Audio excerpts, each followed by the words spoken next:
তুমি জানো, কান্না একটা ভাষার নাম। খুব নিবিড়, একরোখা, শব্দহীন, দমবন্ধ করা একটা ভাষা।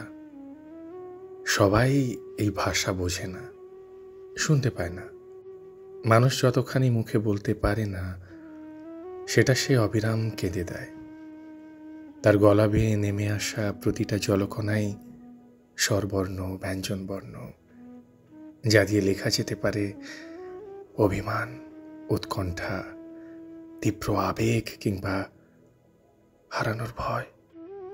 এই যেমন কোনো মানুষ যদি ভালো আছি বলতে গিয়ে কেঁদে দেয়, তবে তার খারাপ থাকাটুকু তুমি শুনতেই পাবে না।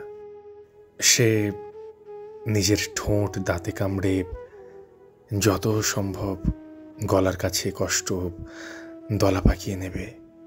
ভীষণ সাবলীলভাবে মনের জানালায় বড় একটা পর্দা টাঙাবে, যাতে কেউ না তার নমনীয়তা স্পর্শ করতে পারে, তার গোপনীয়তায় উঁকি দিতে পারে।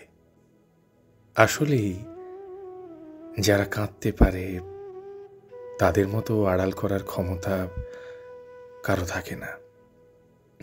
অদ্ভুত না? আমরা চিরকাল মানুষের সঙ্গ চাইলাম, তাকে কখনো কখনো জোর করে বুকে পুষে রাখলাম, তার ভালো খারাপ গলার স্বরে খুঁজতে চাইলাম, অথচ তার চোখের ঘোলাটে ভাবটা পড়াই হলো না, একবারও পড়া হলো না।